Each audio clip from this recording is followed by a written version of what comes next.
Oke, agenda kita hari ini untuk khususnya membahas kisi-kisi UAS di mata kuliah manajemen pelayanan. Jadi hari ini hanya materi dan Google Meet ya, tidak ada forum dan quiz. Saya ingatkan sebelum masuk ke detail soal, dicek lagi absensinya ya.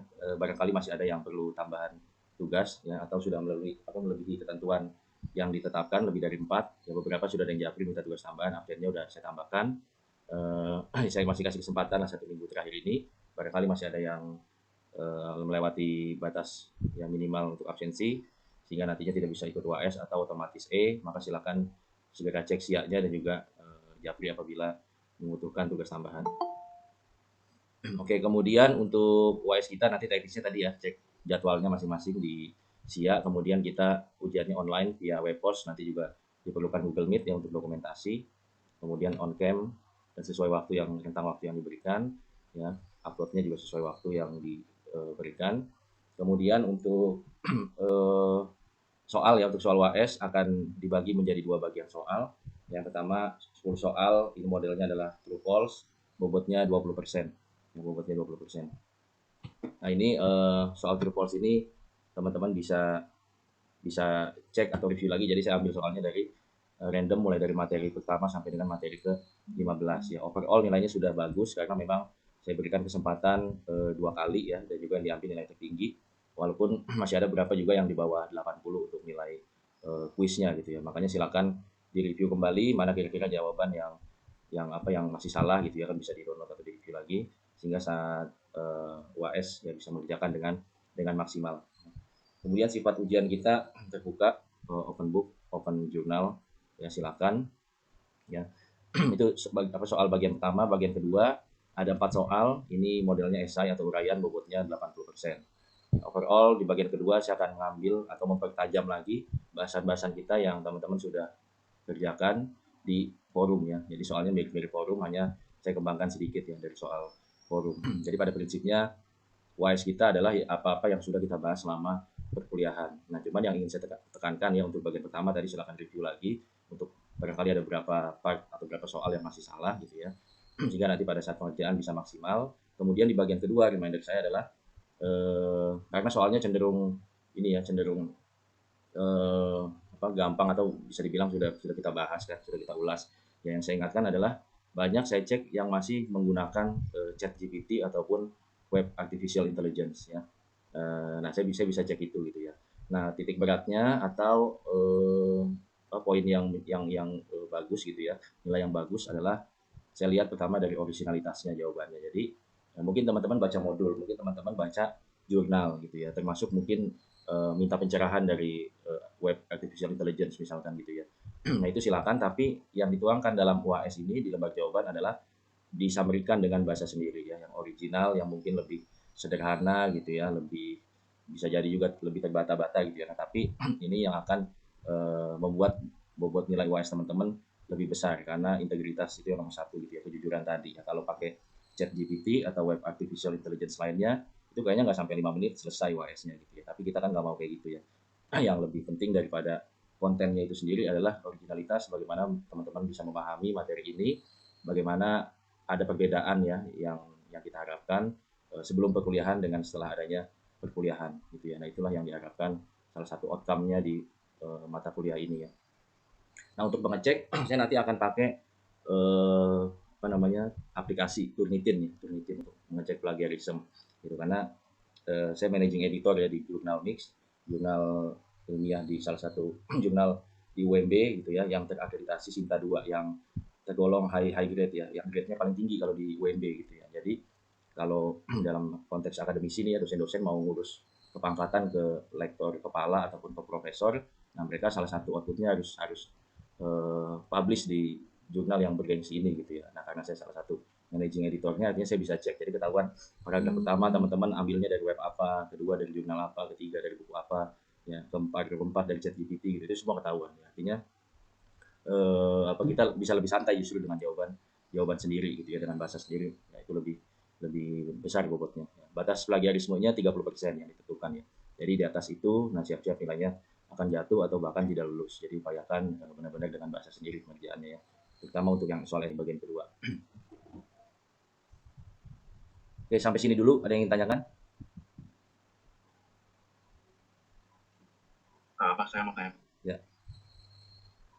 close-nya kita tanggal 12 ya, Pak, Januari. Cek di SIA ya, kalau nggak salah kurang lebih sebentar ya. 12 atau Tanggal 6 6 ya, 6 puasnya ya. 6 harus 6 Januari. Jadi masih ada waktu lumayan lah ya, 3 mingguan lah. Itu untuk direview lagi baik soal kuisnya maupun untuk esainya gitu ya. Ada lagi mau tanyakan? Belum ya, kita lanjut ya, masuk ke soal yang uraian ya, esai ya. Oke, ini beberapa soal untuk yang bagian 2, yang uraian ada 4 soal yang sudah kita bahas juga di forum atau di perkuliahan.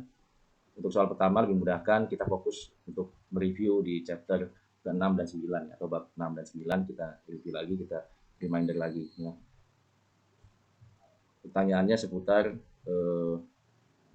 khususnya perusahaan jasa ya, perusahaan jasa sebagaimana kita tahu ya.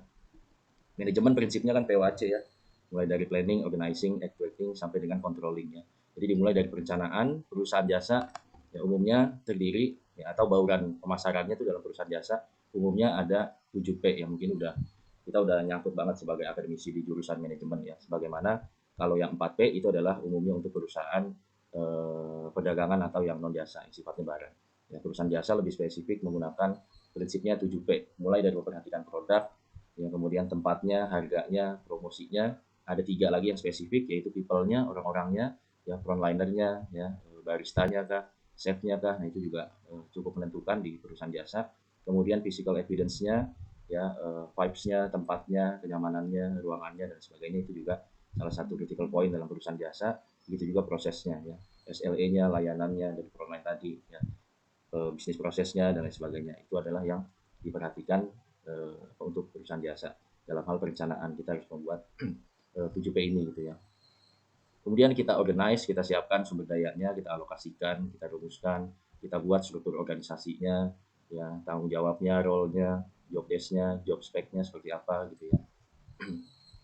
Oke, sehingga diharapkan dari sisi SDM juga ya kita dapat mendapatkan the right people in the right place in the right time juga sesuai dengan waktunya. Nah, baru ini yang salah satu titik kritis yang menjadi pertanyaan di soal pertama, yaitu pada tahap actuating-nya atau pelaksanaannya. Ya, kita harus memegang prinsip yang seperti apa kurang lebih gitu ya. Nah, dalam actuating atau dalam pelaksanaannya ya di perusahaan yang berbasis jasa utamanya mungkin masih ingat ya di materi ke-7 tatap muka virtual 7 ini juga sudah saya sampaikan. Prinsip yang kita pegang adalah prinsipnya RETER ini, ada reliability, assurance, tangibles, empathy dan juga responsiveness. Mungkin ini dari sisi materi ya prinsipnya RETER. Tapi kalau kita temukan teman-teman apalagi reguler 2 ya sudah pada kerja yang mayoritas bekerja di industri, ada beberapa yang kita perkenalan juga ada yang di industri jasa keuangan khususnya gitu ya. Nah, pasti kalau saat training ya apalagi yang teman-teman posisi frontline gitu ya. Ya pasti kalau diingat-ingat atau dibuka lagi materinya juga belajar mengenai konsep RETER ini. Jadi ini salah satu materi wajib lah bagi customer service management gitu ya. Oke, reliability, assurance, tangible, empathy, dan responsiveness. Oke, nanti kita bahas satu persatu lebih detail. Kemudian keempat, ya setelah actuating, setelah kita laksanakan dengan prinsip RETER tadi, tentunya akan dievaluasi apakah para konsumen menemukan satisfaction atau kepuasan mereka, atau bahkan delight over satisfaction, di atasnya puas gitu kan. Kemudian kepuasannya juga bisa di-trigger atau didorong oleh berbagai macam faktor. Salah satunya kualitas produk itu sendiri, ya pelayanan, kata kunci penting, kemudian aktivitas penjualan dan juga nilai-nilai perusahaan juga cukup menarik ya nilai perusahaan. Bagaimana kita udah belajar ya bahwasanya corporate culture ya ataupun service culture dalam satu perusahaan itu juga menjadi kritikal gitu ya, sehingga kita bisa merasakan pelayanan yang standar ya dari satu perusahaan ataupun jasa. Ya walaupun kita dilayani oleh A, oleh si B, itu rasanya tetap sama ya, standarnya tetap sama. Gitu. Kalau contoh ya kemarin kebetulan habis berkunjung ke kantor lama gitu ya.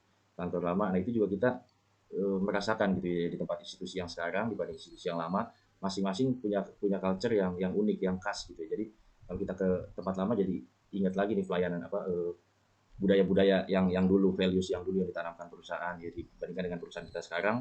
Oh bedanya ini ya kelihatan juga dari nggak aja physical evidence-nya tapi juga people-nya juga ikut terinternalisasi sehingga nilai-nilai perusahaan dalam hal manajemen pelayanan jasa ini juga cukup penting gitu ya.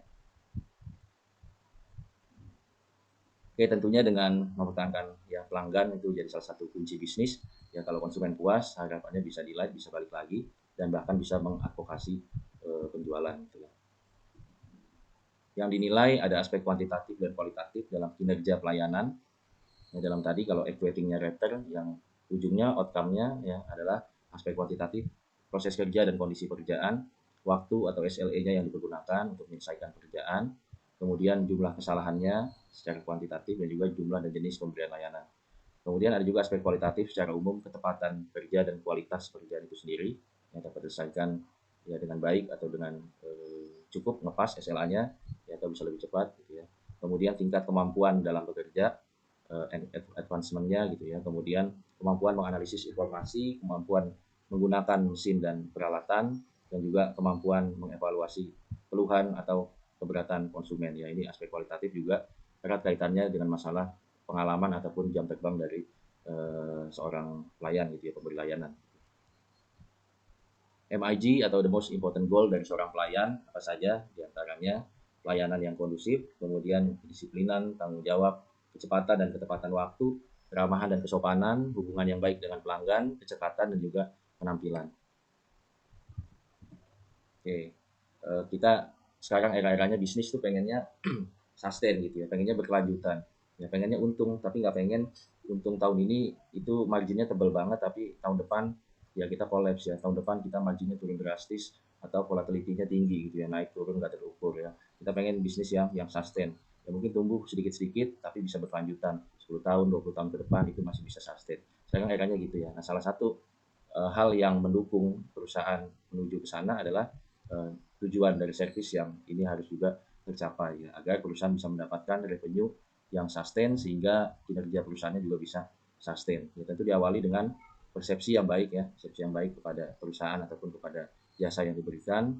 Yang kemudian persepsinya sudah baik, kita pengennya juga customer dapat pengalaman yang positif ya. Sekarang eranya customer experience di mana ya ujungnya adalah customer experience harus bisa banyak mainkan peran agar lanjut ke step 3-nya bisa konsumen bisa melakukan repurchase ataupun pembelian kembali ya. Jadi bisa beli lagi produk yang sudah pernah dibeli sebelumnya ya. Nah, tahap 4 tidak hanya sekedar repurchase ya atau beli lagi ya, tapi juga menuju customer loyalty gitu ya. Nah, customer loyalty ini gak hanya beli produk yang itu aja, tapi mulai fanatik gitu ya customer terhadap satu layanan atau satu perusahaan, sehingga ada produk baru gitu ya, ya belum tahu detail fiturnya mungkin ya, kita belum belajar mengenai benefit produknya secara mendalam, tapi bawahnya kita udah pengen beli, konsumen tuh akan beli juga, akan mau coba juga karena sudah loyal akan layanan yang kita berikan. Nah, harapannya kalau sudah loyal ya tadi, selain balik lagi juga fanatik dengan produk yang lainnya ya, baru launching ya sudah banyak yang PO dan lain sebagainya gitu kan. Nah, harapannya endingnya bisa memberikan customer advokasi atau memberikan vibes positif terhadap orang sekitar gitu ya, dan juga bisa mengajak orang lain, orang di sekitar untuk juga menikmati layanan yang diberikan.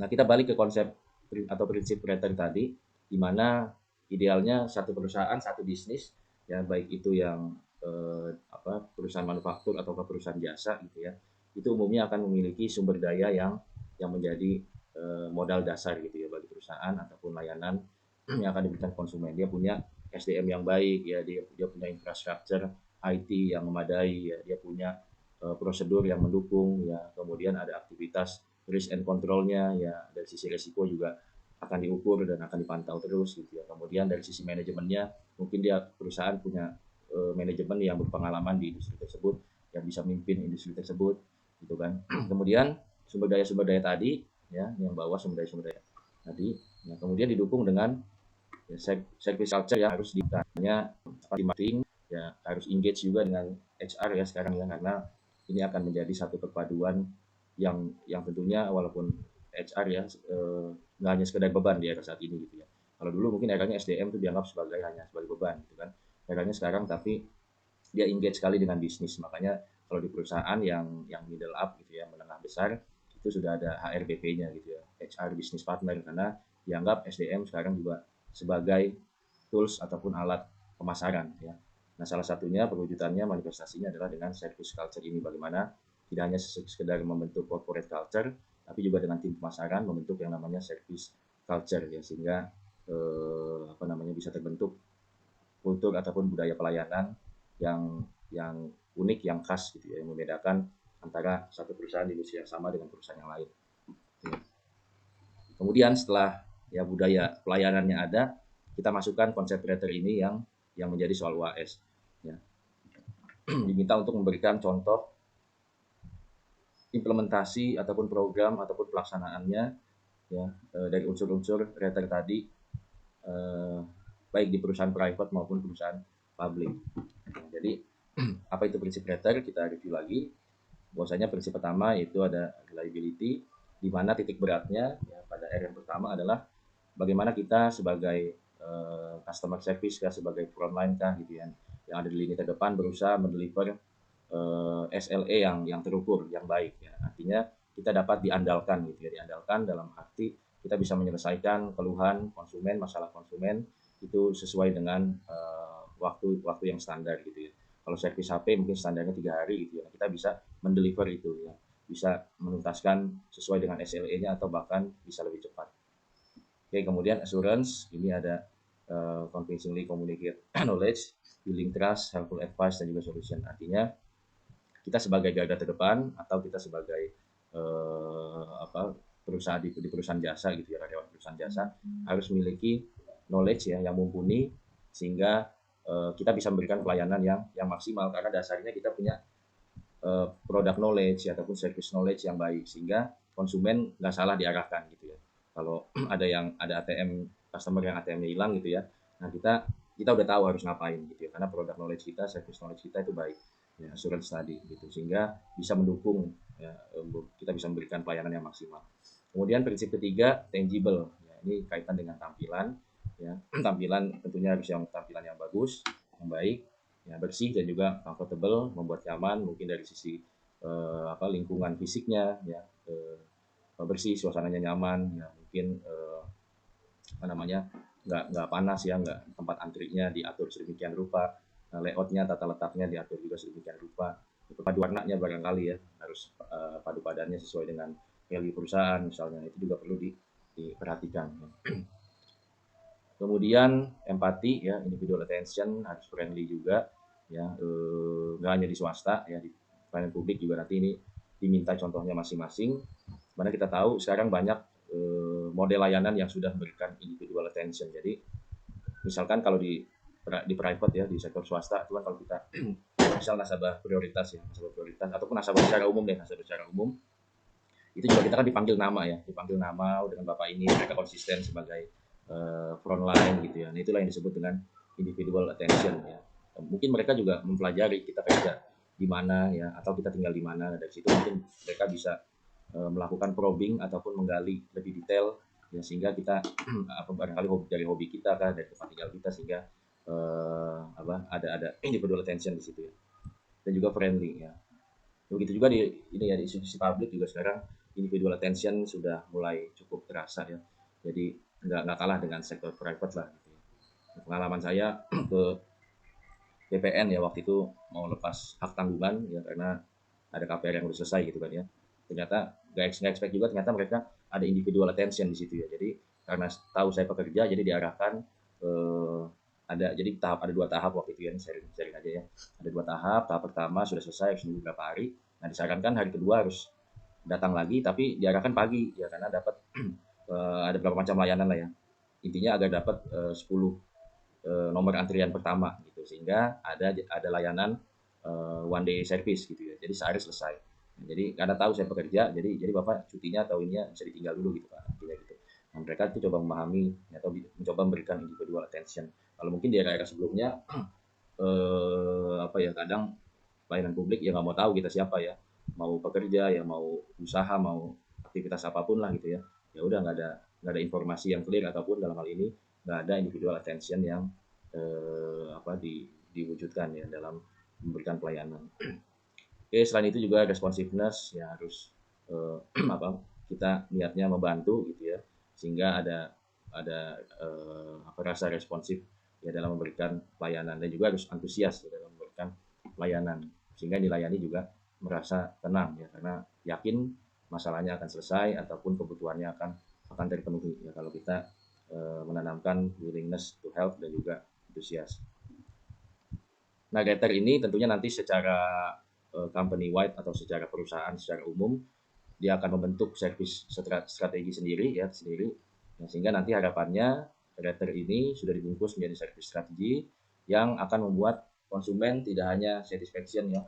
Sekarang eranya delight ya. Kalau satisfaction dia puas pada saat itu ya, pada saat selesai dilayani dia puas gitu satisfaction, tapi belum tentu delight ya, belum tentu super puas gitu ya. Kalau delight, nah ini akan membentuk loyalty ya, loyalty dan juga advokasi yang tadi ya. Kalau delight sangat puas, dia besok, lusa ataupun minggu depan atau bulan depan itu akan balik.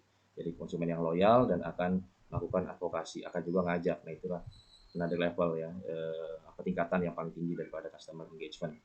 Nah, itu yang diharapkan, sehingga ini juga berkorelasi positif dengan kinerja layanan atau bahkan kinerja organisasi secara umum, baik di perusahaan private maupun di perusahaan atau di institusi publik.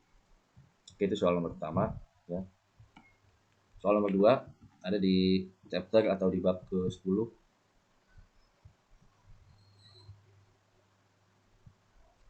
Oke, keberhasilan ya dalam mengembangkan dan melaksanakan layanan prima tentunya ya kita tidak lepas dari kemampuan dalam pemilihan konsep pendekatannya. Nah, konsep dalam pelayanan prima itu ada A6 ya, menurut teorinya Barata. Ada prinsip yang namanya A6. Ada A yang pertama mulai dari attitude, attention, action, ability, appearance, dan juga accountability. Nah, dari ke 6 ya, 6 prinsip ini sama ya, diminta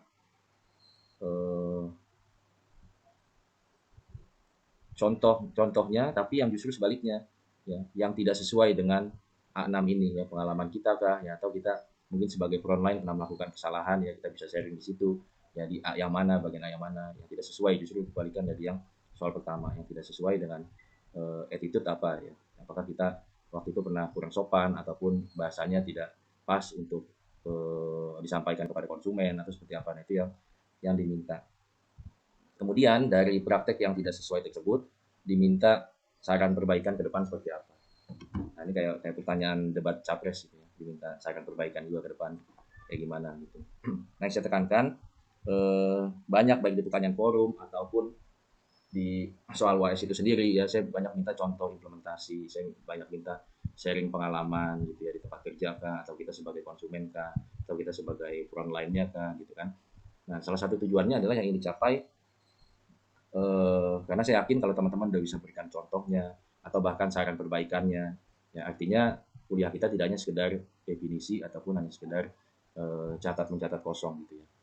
Karena di konsepnya OBE ini, kuliah kita outcome based education, ya harapannya ada tingkatannya pemahamannya, jadi ada taksonomi bloomnya kalau istilah di pendidikan gitu ya. Harapannya mahasiswa nggak hanya sekedar mendefinisikan saja, nggak hanya sekedar hafalan ya, tapi juga bahkan bisa memberikan contoh atau bisa memberikan evaluasi justru. Jadi taksonominya tinggi gitu ya, standarnya tinggi. Sudah bisa memberikan saran, rekomendasi gitu ya. Artinya capaian atau luarannya tinggi, kurang lebih gitulah ya. Kenapa saya banyak kasih soal-soal atau bahkan mengulang soal-soal yang seperti ini gitu ya. Tinggal nanti kan teman-teman jawabnya serius atau enggak gitu kan, original atau enggak. Tinggal itu aja gitu. Soalnya sih gampang, semua bisa jawab. Tinggal kan ada tingkat keseriusan dan tingkat originalitas itu kelihatan ya, jawabannya. Oke. Itu soal nomor 2 yang kita bahas sedikit. Yang A pertama itu ada attitude. Ini adalah kita udah paham ya secara definisi, perilaku atau perangai yang harus ditonjolkan ketika menghadapi pelanggan ya, dalam konteks pelayanan tentunya, yang meliputi misalkan penampilan yang sopan dan serasi, yang kemudian berpikir positif, ya sehat dan logis, dan juga bersikap menghargai ya, atas perbedaan yang ada ataupun latar belakang pendidikan kah gitu, atau latar belakang ekonomi kah, kita tetap harus punya sikap yang equal ya, yang adil ya, antara konsumen satu dengan konsumen lainnya, sehingga sikap kita terjaga standarnya gitu ya. Nah, yang diminta adalah berikan contoh yang tidak sesuai tadi. Oke. Kemudian tentunya ada attention atau ada perhatian di dalam memberikan pelayanan yang prima. Secara definisi, attention adalah kepedulian, kata kuncinya, kepedulian penuh kepada pelanggan, baik yang berkaitan dengan perhatian atau kebutuhan dan juga keinginan pelanggan, maupun pemahaman atas saran dan kritiknya. Jadi attention atas kebutuhan atau atas masalahnya pelanggan tuh apa sih, kita harus attention di situ. Ataupun dia ternyata sudah dapat customer experience-nya, dia memberikan sarannya juga kritik ya, sehingga kita juga harus attach di situ, harus attention di situ ya atas saran dan kritik yang diberikan ya, bukan malah marahin balik ya, atau kadang-kadang ya kalau di telepon ini ya nawarin kartu kredit atau apa tuh suka ini juga ya, ujung-ujungnya suka malah emosi gitu ujungnya kalau kita nggak mau dan segala macam. Nah ini juga yang perlu jadi perhatian ya. Nah kan kalau banyak yang diblok kan akhirnya gitu ya, karena jualan malah jadi susah ke depannya ya, karena image-nya udah jelek, udah sulit gitu kan. Nah ini kadang nggak ada attention di dalamnya. Ya. Nah harus kita mendengarkan, yang memahami secara sungguh-sungguh, ya, dan juga mengamati dan menghargai perilaku para pelanggan, ya, dan juga mencurahkan perhatian penuh pada pelanggan. Ya, jangan malah mungkin lagi ada customer ya kita malah misalkan yang main HP kah atau telepon kah gitu, nah, nanti dulu gitu, ada waktunya, ada porsi-porsinya, sehingga konsep attention ini kita tidak abai ya, dalam memberikan pelayanan yang prima. Oke, yang ketiga ada action. Secara definisi adalah berbagai kegiatan nyata yang harus dilakukan dalam memberikan layanan kepada pelanggan, meliputi diantaranya mencatat setiap pesanan pelanggan, contohnya ya mencatat kebutuhan pelanggan kah ya, ataupun menegaskan kembali. Makanya kalau kita misal pesan di tempat makan dan beverage misalkan ya, kadang diulang pesanan kita ya. Salah satunya adalah untuk menegaskan kembali kebutuhan atau pesanan kita gitu ya. Itu bagian daripada action. Dan juga mewujudkan kebutuhan para pelanggan dan menyatakan terima kasih dengan harapan pelanggan mau kembali. Tentu ya kata sekarang kata ya salam, yang kemudian maaf ataupun terima kasih itu menjadi kata kunci yang cukup penting ya dalam memberikan pelayanan yang maksimal. Ya. Ada action di situ ya tadi ya. Kemudian ability atau kemampuan, ya, ini pengetahuan dan juga keterampilan tertentu yang mutlak diperlukan untuk menunjang program pelayanan prima, yang meliputi kemampuan dalam bidang kerja yang ditekuni, melaksanakan komunikasi yang efektif, mengembangkan motivasi, dan mengembangkan public relations sebagaimana instrumen dalam bidang hubungan, ya, baik ke dalam dan juga ke organisasi atau perusahaan. Ya, tentunya kerja kita tadi kaitannya dengan assurance, kita harus punya knowledge di situ, ya memang kemampuan kita di situ, bidang kita di situ, gitu ya, sehingga nggak melenceng ya, karena kalau melenceng di luar kemampuan kita, nah maka tentunya kita tidak akan bisa mendeliver atau memberikan pelayanan yang maksimal gitu ya. Oke, jadi harus sesuai kemampuannya ya. Kalau jasa perbaikan mobil ya tentunya backgroundnya harus teknik, harus punya pengalaman di situ gitu ya. Nah, mungkin bidang lain bisa memberikan pelayanan prima kalau nggak ada ability atau kemampuan di bidang tersebut ya, ataupun contoh-contoh yang lainnya. Kemudian penampilan ya kita udah paham, penampilan atau appearance tentunya menjadi salah satu critical point juga dalam memberikan pelayanan yang prima, ya baik sifatnya fisik ataupun non fisik, yang mampu merefleksikan kepercayaan diri dan kredibilitas dari pihak lain. Jadi penampilan kita ya, apalagi teman-teman yang di customer service ya, yang di frontline gitu kan, tentunya seragamnya atau bajunya ada standar ya. Misalkan boleh pakai jam tangan kah ya, cincin maksimal berapa, atau yang pakai hijab pinnya maksimal berapa atau di sebelah mana itu ya. Itu kalau teman-teman di industri jasa keuangan misalkan ya, itu diatur benar ya, cincin harus maksimal berapa ya, kayak gitu-gitu semua diatur. Sepatu seperti apa ya, celana panjangnya sampai mana dan sebagainya, itu semua dalam rangka mendukung penampilan yang standar, yang tentunya diharapkan dapat berkorelasi positif dengan layanan yang diberikan untuk konsumen, sehingga tadi kredibilitasnya juga terjaga. Oh ternyata benar kredibel ya, karyawannya juga appearance-nya bagus, tampilannya bagus, enak dilihat gitu kan. Makanya sering juga bos-bos tuh, ya terutama yang di bidang pelayanan gitu ya, kadang nyari karyawan atau mau di timnya tuh yang good looking gitu ya, itu banyak juga ya. Banyak juga. Salah satunya paling nggak ada modal dasar untuk memberikan appearance yang maksimal kepada ini ya, kepada konsumen. Kemudian pelayanan prima juga harus ada tanggung jawab atau akuntabilitasnya ada, yang secara definisi adalah satu sikap keberpihakan kepada pelanggan sebagai satu wujud kepedulian untuk menghindarkan atau minimalkan kerugian atau ketidakpuasan pelanggan. Tadi harus sejalan dengan prinsipnya reliable ya, atau dapat diandalkan. Kita bertanggung jawab ya. Jangan sampai kita servis laptop kita gitu ya, diperbaiki ternyata malah tambah rusak ya, atau nggak benar gitu kan. Nah ini akuntabilitas juga perlu dijaga, apalagi kalau misalkan di service center resmi gitu kan. Nah ini harus kita harus menghindarkan atau meminimalkan kerugian atau ketidakpuasan pelanggan tadi ya. Atau mungkin pernah dioper-oper teman-teman, oh di service center yang ini nggak bisa Pak, harus ke sana gitu ya. Nah ini juga pernah ada pengalaman waktu mau benerin hard disk gitu ya. Nah itu agak agak susah padahal kita udah banyak data-data di situ yang penting yang kita butuh juga urgent gitu ya. Nah ini kalau nggak clear ya nggak ada reliability di situ, SLA-nya nggak jelas kemana kita harus ini ya, atau nggak sesuai janji sebelumnya, harusnya di sini juga tercatat bisa ternyata dioper lagi dan sebagainya. Nanti juga tentunya kita sebagai konsumen nggak mau dapat layanan yang seperti itu kan. Oke lanjut soal nomor 3.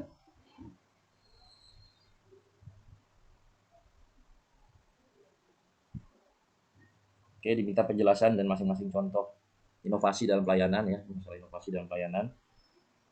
Jadi disiapkan aja contoh baik di pelayanan di perusahaan private ataupun di instansi publik ya, yaitu pelayanan atau inovasi pelayanan yang sifatnya incremental dan juga yang sifatnya radikal. Nah, jadi inovasi dalam pelayanan itu secara umum dibagi dua, ada yang sifatnya incremental dan juga ada yang sifatnya radikal. Jadi apa ya, konsesi umum ini gitu ya, kalau bisa saya bilang ini soal ataupun kaidah yang kepake yang baik yang radikal ataupun incremental ini, karena di ilmu manajemen saya bahkan kemarin ujian masuk kuliah lagi gitu ya untuk S3 ya. Ini masalah incremental, masalah radikal ini juga keluar di soal. Jadi kalau bisa dibilang ya ini manajemen banget lah gitu. Jadi insya Allah pakai sampai teman-teman ini ya, nanti kalau dia melanjut kuliah lagi ataupun di pekerjaan juga pakai. Jadi berikan contoh inovasi baik dalam pelayanan private atau dan juga pelayanan publik yang sifatnya incremental dan juga sifatnya radikal. Jadi diminta contoh masing-masing. Kasihlah pengalaman kita boleh ataupun ide-ide kita yang mungkin belum pernah kita alami tapi itu ada pernah terbesit gitu ya, pernah kepikir dari pengalaman buruk masa lalu misalkan ya, kita jadi ada ide perbaikan ya, ada inovasi di situ. Nah itu boleh aja dikasih contohnya ya. Jadi kita berhayal yang ilmiah sedikit gitu kan ya.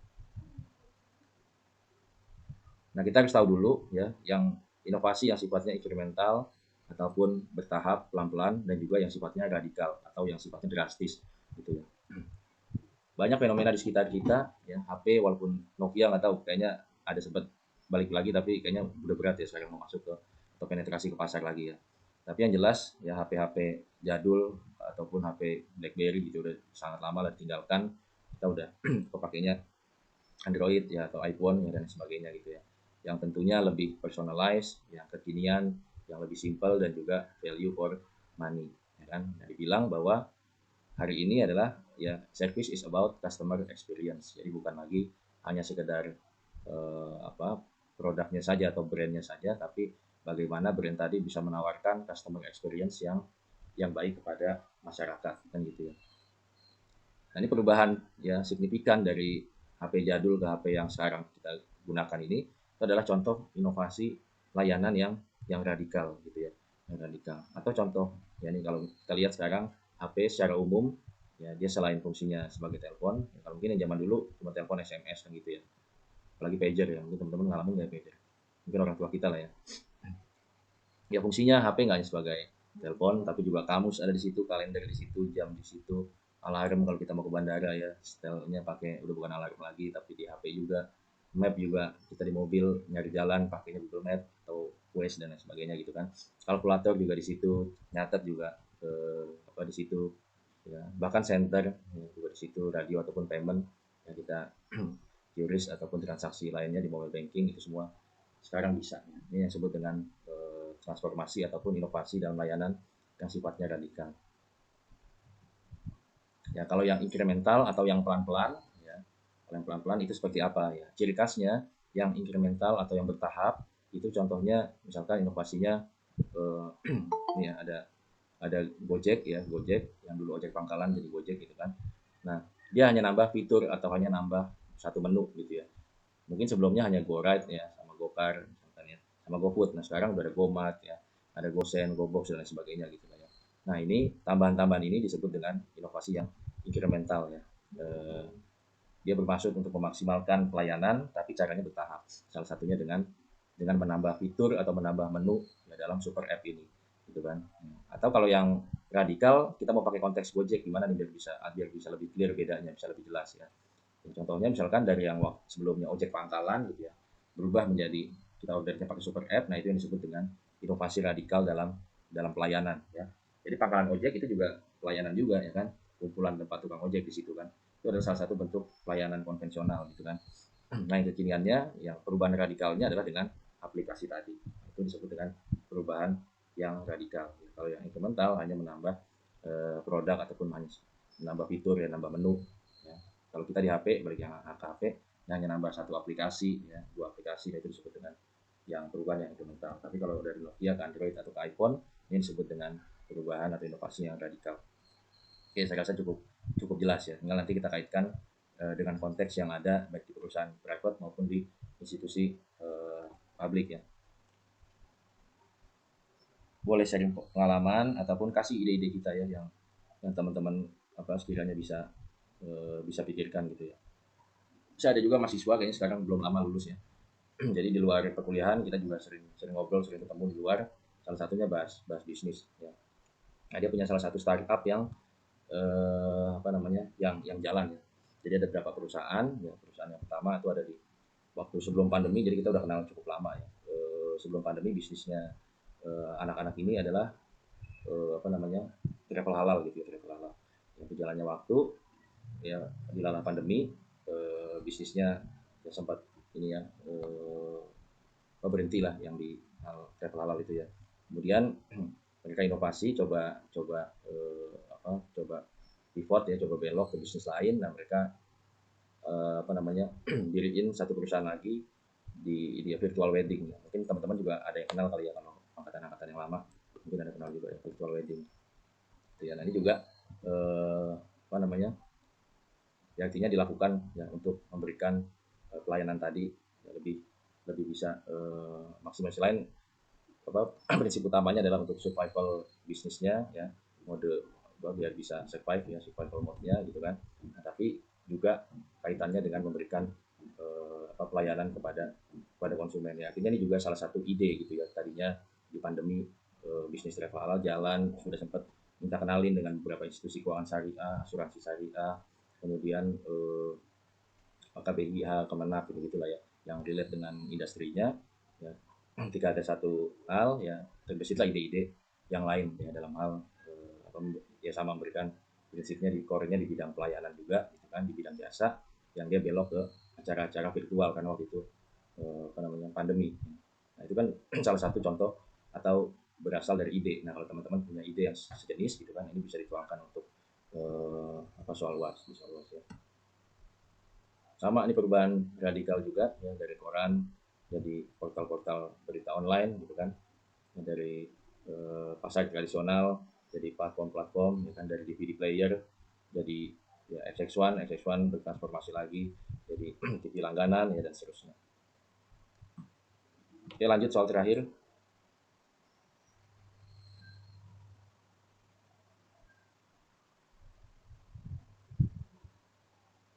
Oke, kita tahu ya perusahaan di bidang manufaktur apalagi jasa ya,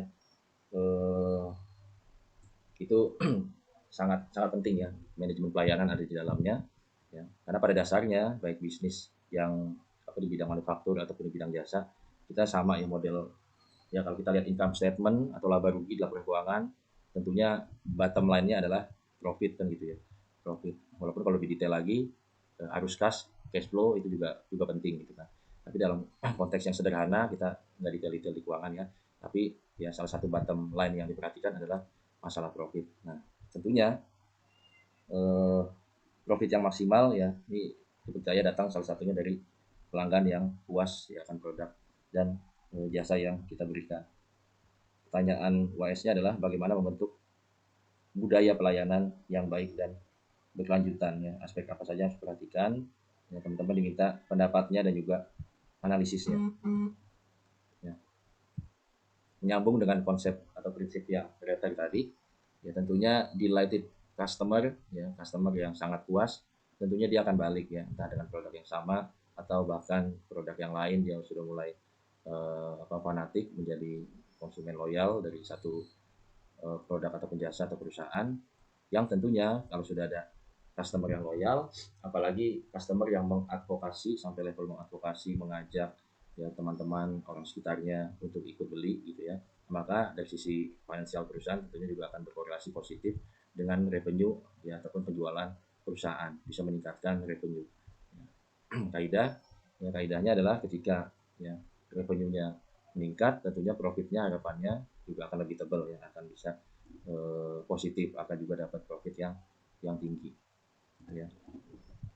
Nah, dalam hal ini penting bagi kita untuk membentuk budaya layanan yang baik dan berkelanjutan ya. Kata kuncinya itu ya, baik dan berkelanjutan tadi. Yang kita nggak pengen setahun 2 tahun bisnis kita booming ya, habis itu langsung turun drop drastis, langsung harus layoff karyawan dan sebagainya, ya, sebagaimana era-era startup belakangan ini gitu kan. Nah, itu kita nggak pengen yang demikian. Kita pengen tumbuh berkelanjutan. Salah satunya didukung budaya layanan yang baik dan berkelanjutan tadi. Nah, di antara pertanyaannya kan apa yang harus diperhatikan. Jadi teman-teman bisa membukakan pendapat ya, dan juga analisisnya. Dasarnya dari mana? Ya, bisa dari banyak baca jurnal ya. Misalkan baca jurnal ya. Contoh aja nih ya, misalkan ada services value ya di variabel apa namanya Y gitu ya, di variabel dependennya. Kita ingin budaya atau nilai pelayanannya yaitu baik. Faktor apa yang diperhatikan? Tentu kita akan perhatikan ya, kalau misalkan dalam konteks jurnal ya, jadi variabel X-nya dan variabel Z-nya, misalkan ada mediasi di situ, ataukah ada variabel moderasi misalkan di situ gitu ya. Nah, ini adalah salah satu yang bisa kita lihat ya secara ilmiah, apakah dia apa namanya ada pengaruh atau korelasi yang positif di situ gitu, atau yang sebaliknya. Kita bisa buat summary, kita bisa ambil pelajaran dari situ mana poin-poin yang korelasinya baik atau korelasinya positif. Nah, apalagi kita misalkan bisa kita bungkus dengan kajian literatur yang dari industri sejenis ya. Katakanlah kita ingin lihat FMCG ya, atau perusahaan di bidang consumer good gitu. Nah, maka kita juga mengkaji literatur yang mereka meneliti di di perusahaan consumer good tadi. Dalam hal ini kalau kita lihat modul, mengambil dari modul, beberapa yang diantaranya mempengaruhi adalah service orientation ya, dan juga service climate ya, atau iklim pelayanan. Jadi bagaimana ya, sebelum membentuk budaya atau nilai-nilai layanan ya, ini dibentuk dari orientasi pelayanan. Artinya ya kita mulai merumuskan standar-standar layanan yang ada gitu ya. Standar-standar yang ada dibentuk, diorientasi, artinya karyawan-karyawan ada masa training ya, sehingga standar-standarnya jelas, apa yang do-nya apa, don't-nya apa gitu ya, yang perlu dilakukan, yang larangan semua termasuk. Iklimnya juga harus baik, sehingga memberikan customer experience, yaitu dalam konteks kajian literatur ini memberikan pengalaman pelayanan yang maksimal, sehingga nanti akan terbentuk service value. Ini diantara faktor-faktor berarti yang perlu diperhatikan. Ini salah satu contoh. Atau apalagi ya,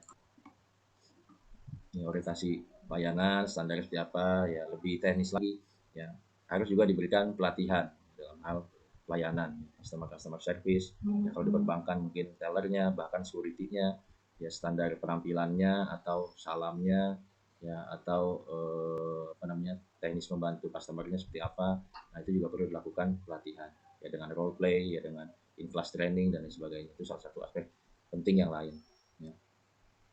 Ataupun ya ada service reward ya, ada kasih penghargaan lah ya sekali ya, ada yang kan ada biasanya the best frontliner, entah setiap 3 bulanan kah, atau bahkan setiap bulan ya, itu biasanya ada. Atau siapa yang bisa cross selling ya, terbanyak gitu ya, itu juga bisa menjadi salah satu upaya dalam bentuk budaya layanan.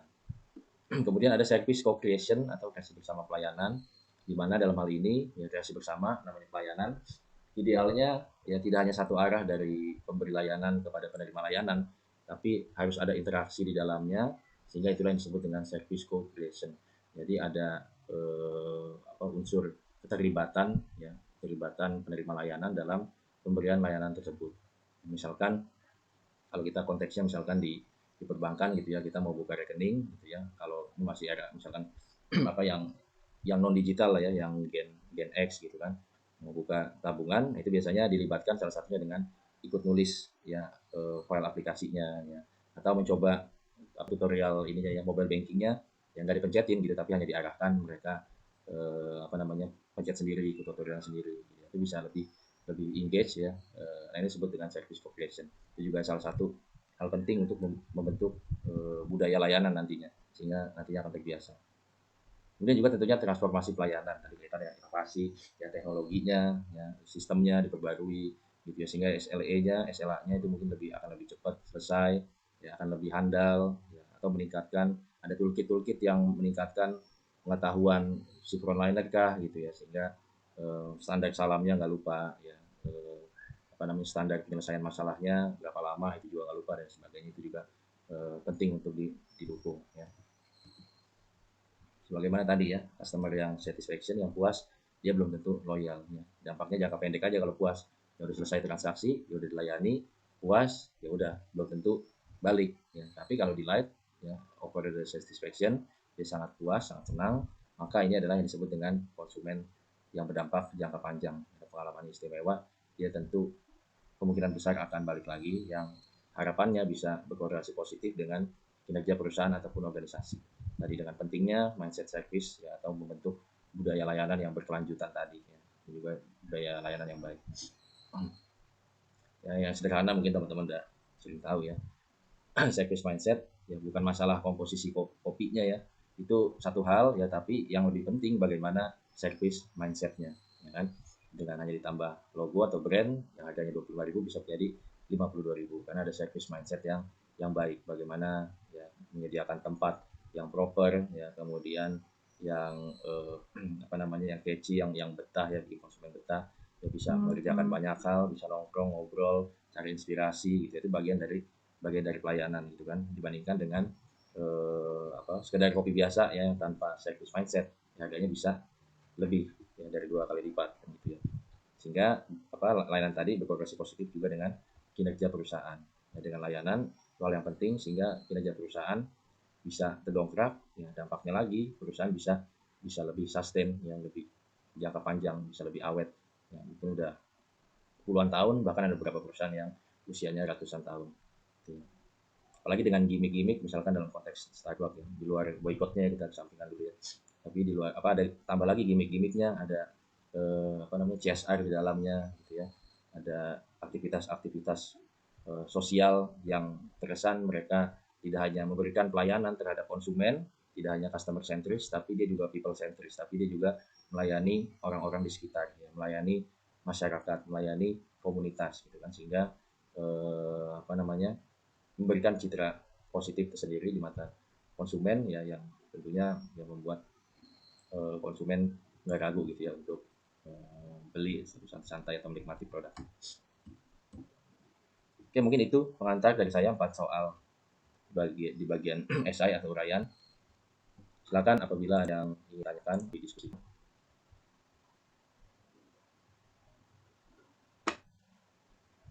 Mau